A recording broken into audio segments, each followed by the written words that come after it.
Hello and welcome to this January missive. I do one of these videos, these newsletter videos at the start of each month. I usually do it on the first, but this time I actually took 2 weeks off at Christmas. I never do that. I've never done that. I've never just turned everything off for 2 weeks.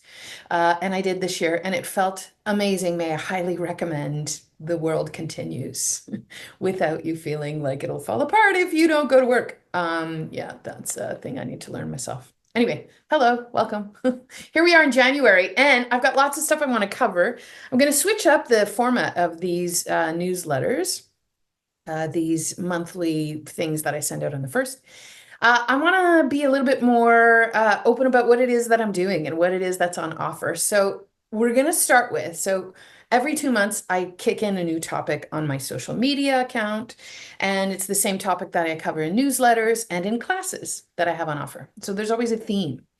And for the next 2 months, we're talking about adrenals. So I thought to kick off today's newsletter, to share a little bit of a really fun fact about your adrenals. So do you know they are the size of a walnut? You've got two. Everybody has some. And if you don't, you're dead. It's not just women that have them. Anyway, adrenals, they sit on top of your kidneys and they're just at the back, your lower back. Size of a walnut. They produce over 50 different kinds of hormones. And these hormones control everything from energy to blood sugar to your stress response. Would it surprise you to know that they do all of this work? Yeah, here's the kicker. When those glands are overworked, it can feel like you're running on empty, no matter how much sleep you're getting, no matter how healthy you eat, or how you're trying to create calm in your life and move forward. Yeah, because here's the deal. Your adrenals are essentially your backup generator. Your main engine is your thyroid. And when there's stuff going on in the body that's not working well, we start to downregulate the thyroid. We start to rely on our backup generator, which is your adrenals. So I see this all the time with clients, and it's, the person who feels wired and tired, they can't fall asleep easily. They've got that seventh wind, as I like to call it, but then they have a hard time waking up in the morning as well. Or they might have energy crashes in the middle of the day. Could be that mid-afternoon slump. They feel like, geez, I can't function unless I have that cup of coffee. When I was working in downtown Toronto in my mid-20s, it was this need to have a hamburger mid-afternoon because I was about ready to punch people out. And it was just this, like, I had to turn to food, and I see this in clients too, turning to coffee, turning to different things, the sugary treat, the bag of chips, in order to get through the end of the day, that witching hour. It's not just kids that get the witching hour. Yeah. Or your resiliency is low. Your capacity to get things done every day gets smaller and smaller over time, to the point where worries or anxiety or nervousness or fear starts to rule the day. So what most people don't realize is that these patterns, this feeling exhausted, the craving salty snacks, the feeling shaky, I totally had that shaky feeling, or lightheaded in the middle of the day when it's not even a meal time, they can all point to adrenals that have been overworking for a little too long. And I'll tell you, they will show up and do the job. Your body will always prioritize the stress response before it prioritizes anything else. But while it's tempting to power through with that caffeine idea or the idea of willpower, that's often what keeps our adrenals actually stuck in overdrive.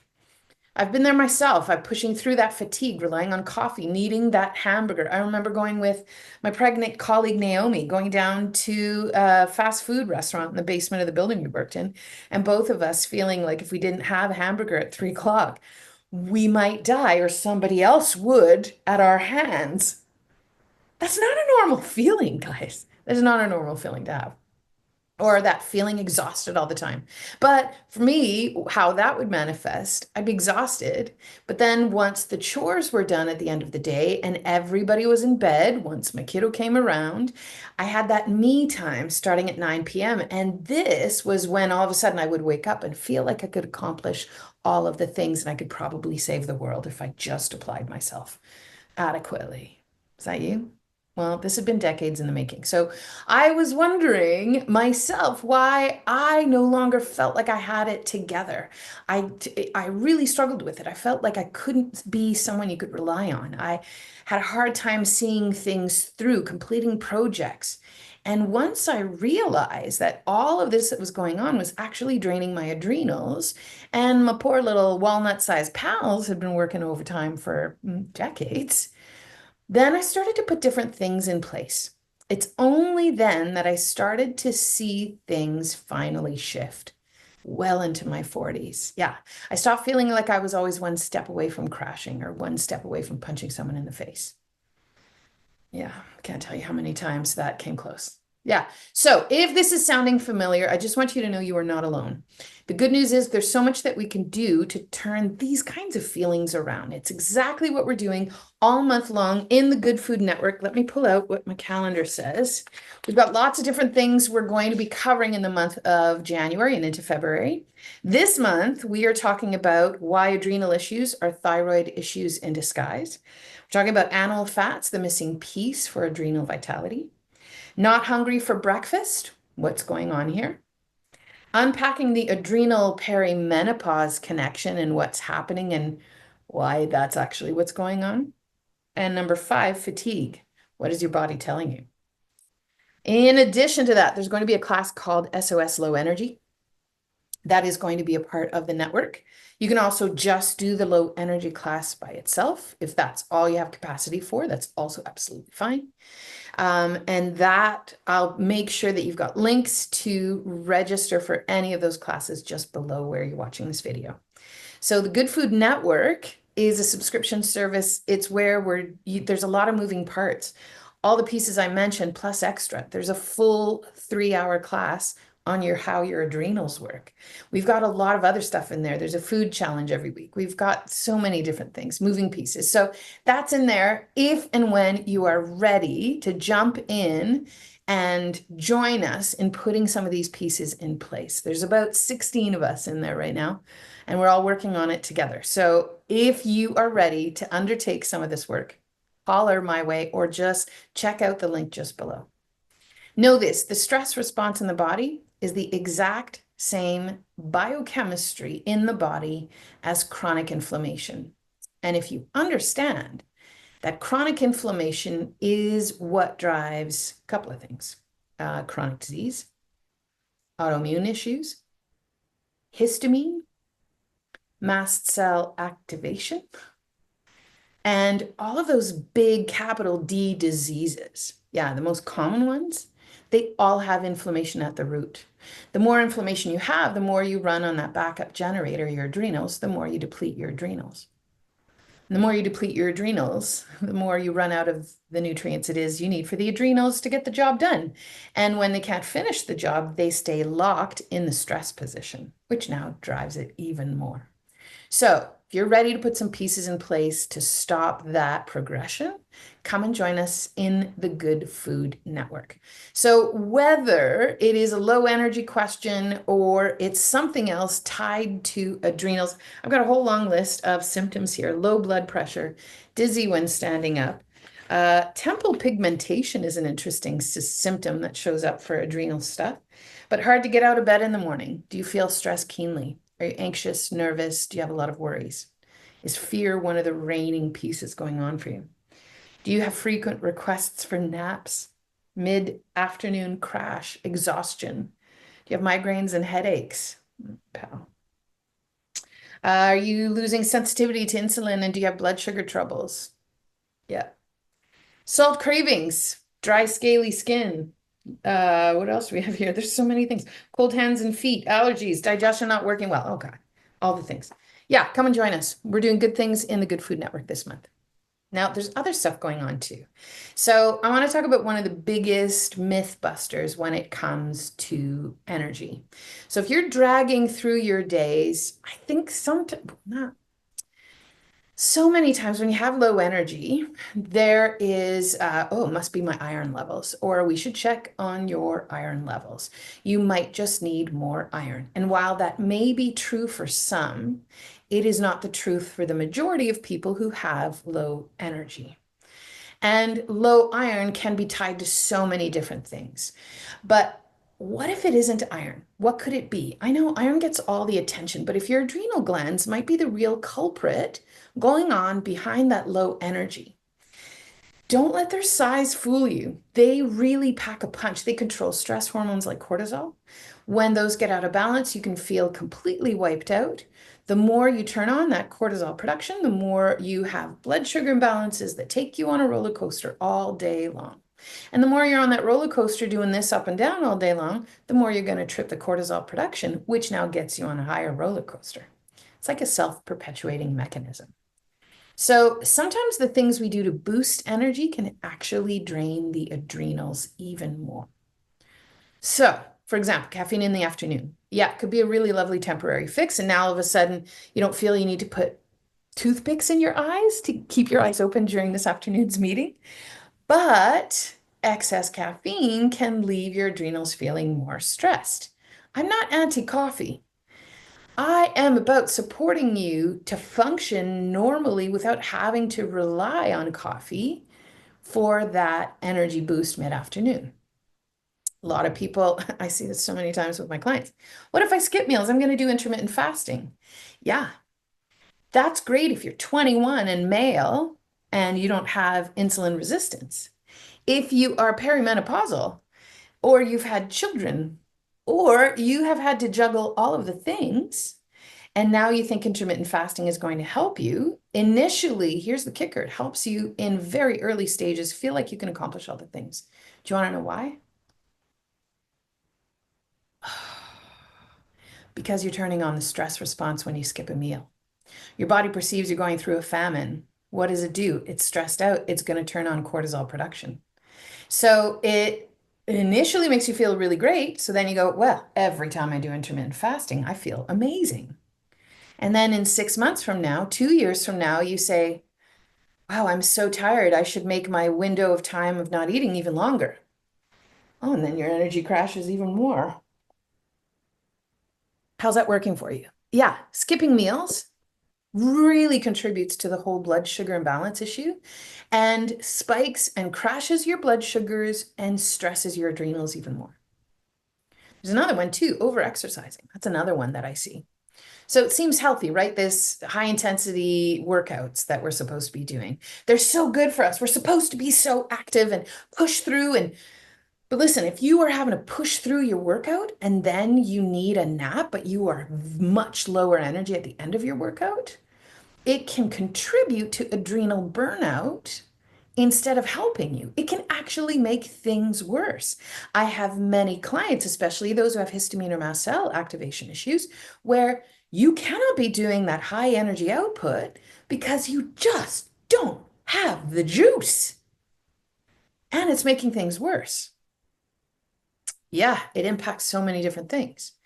So I know all of this firsthand myself. I used to have to rely on that hamburger mid-afternoon. I also used to have to rely on the third or fourth cup of coffee in the afternoon in order to be able to be the admin assistant to the boss who is running the Ontario Public Guardian Trustee. What's it called? Anyway, I worked in downtown Toronto and the provincial government. And I relied on that third or fourth cup of coffee in the afternoon to make sure that I could make it to 5 o'clock. But the more I did that, the more exhausted I felt. And honestly, I was sick all the time. Once I learned how to properly support my adrenals instead of feeling like I had to push through, that is when everything shifted. And it shifted long after I graduated from school, I'll tell you. These were pieces we didn't learn in school. I had to kind of dig deep and find some of these resources for myself. So if this is hitting home, I have a class coming up. If you're in the network, you would have access to it, but you can just take this SOS low energy class on its own. We're going to be diving into this exact topic. We're going to talk about what really drains your adrenals, how to stop those crashes, what foods and strategies are actually going to go to restoring that adrenal energy without relying on any of those band-aid fixes. Yeah. So if you're tired, or if you're tired of feeling tired, because I like to be funny, come hang out with me on Wednesday, the 22nd. You can come live. Replay goes out to everybody. So if you can't be there live, don't worry, you'll still get the class. You are going to walk away with the tools you can use right away, maybe even ditch that 3 p.m. or 4:30 p.m. slump for good. So listen, I also am running with my colleague Tracy a class on histamine. And if low energy is a part of your symptomatology or some of the symptoms going on for you, absolutely there can also be a histamine piece to the picture. Histamine, adrenals, and a body that is exhausted will further release more histamine in the body. Why? Histamine is how your immune system mounts a response to keep you safe. And when your adrenals are tuckered out, the body is not feeling safe. The more unsafe you feel, the more your body will release histamine. So I have another class running this month with my colleague Tracy over at Histamine Haven. That's going to be link number 3 below. It's for a free class we're doing on histamine. And we call it the Histamine Connection because it's there to help you put together what are those ideas, what's going on in a body that may have histamine at the root. What are all the symptoms you can look for and what is in fact going on? So if that's something you want to address, then sign up for that class. I've got the link just below for that as well. And I have a personal story here for the energy piece. I have a client, just to give you a little bit of insight into how I work with clients one-on-one. So the sweetheart of a honey came to me with her main symptoms were candida was the first one, but she had energy crashes mid-afternoon. She had a hard time falling asleep. She felt very unsettled. She had a lot of anxiety. She was very wired and tired, in her words. And it took 2 major tweaks that we did in her morning routine. And then her afternoon eventually started to no longer feel like a crash. And the bonus piece here was her candida symptoms went away, her anxiety went away, and she felt entirely more grounded. That is the work that we'll be talking about in that SOS low energy class that's coming up on the 22nd. So if you can't join us live for that, then the replay is going to go out. And again, you get that class if you're in the network, in that subscription service, or you can just take this class by itself. So on the topic of adrenals, I want to end our newsletter this month, because it's January's, with a quick challenge for you this week, talking about coffee. Don't worry, it's very simple. I don't want to make things hard because it's the new year and everybody's got all these new me, new you, blah, blah. No, you're the same old person, pal. And it's not actually the new year until spring comes around. It's the winter hibernating season. But turns out winter is the season of the adrenals. In traditional Chinese medicine ways of looking at the world, this is the perfect time to look after adrenals. So I've got a good challenge for you this week or the month of January. So it might just change how you feel by the end of the day. If you are someone who has that mid-afternoon slump, those eyes are heavy. Where are my toothpicks from my meetings? I'm going to schedule all my meetings in the morning because in the afternoon, I cannot function as well. I have brain fog creeping in, or I need to rely on that pastry, or I can't make it through the day without hitting that cup of coffee, or the bag of chips I had in the pantry disappear before the end of the afternoon. You may want to try this. Okay, here's the challenge. Cut out your caffeine after 2 p.m. for like 3 days, maybe even 5, like start on a Monday. Say, okay, I'm going to have maybe a coffee with breakfast. I'm going to have one mid-morning. And then if you need one at lunch, okay, whatevs. Cut out the one that comes after 2 p.m. Instead, focus on maybe having a herbal tea. So herbal teas are of particular affinity for the adrenals. So you can do peppermint, you could do nettle, you could do a combination of nettle and peppermint. That's actually one of my absolute favorites. You could do rooibos, you could do a really nice chai tea, but something, or a rooibos chai, like a decaffeinated, not black tea kind of chai. Going to a herbal tea instead of that coffee, first of all, takes out the caffeine. And caffeine can further contribute to how hard your adrenals are working when they just don't have the juice to get through that extra burst of kick it up a notch that comes from coffee. Replace it with a cup of herbal tea. And if you're feeling bold, you can also add a pinch of sea salt to your water in the morning. That can help keep the adrenal energy and sort of that sustained and more sustained energy. That's what I mean. More steady energy. That's what I mean to say over the course of the afternoon. So Give that a try. Why might this help? Well, caffeine in the afternoon, in the moment, can feel like it's helping, but it actually pushes your adrenals to work harder than they should in the moment that they impact. It's like stepping on the gas when your tank is already empty. So it gets you moving for a little bit, but you're still just running on fumes. What we really want to do is to refuel the tank. And so that is what this challenge is all about. So if you try this, if you're going to cut your coffee after 2 p.m. and you notice you're still dragging, don't worry, it is not just about cutting out caffeine. That's why I have that whole SOS low energy class that's happening on the 22nd. Know that we're going to get into more solutions in that class. We're going to get into what's really behind those energy crashes, what that blood sugar roll is doing, adrenal fatigue, histamine, overload. I'm going to walk you through some simple strategies to get at the root and start to repair what's going on. So, is this you? Yeah, take the challenge, see how you feel. And then come hang out with me on the 22nd of January. And let's get ready to get to the root of what is sapping you of your energy. Hey, if you're also dealing with histamine issues, then you can also join us at that low energy class. Often when low energy shows up in a body that also has histamine issues, you may have other symptoms like headaches, migraines, aches and pains that move about, bloating, skin stuff like eczema. For sure, eczema is a big one. Yeah, we're going to be covering all of that in that Histamine Connection class as well. So pick the class that fits you best with what it is you're dealing with, or, join at all of them. It's all good. Let me know how the challenge goes. Hit reply on that email that just came into your newsletter, or drop a comment just below the videos too. And if you're ready to finally feel like yourself again, then I'll see you in one of these classes over the course of January. Thanks for joining me on this January check-in newsletter. Lots of good things coming. Can't wait to cross paths somewhere. And I will see you wherever I see you next. Salut, à bientôt.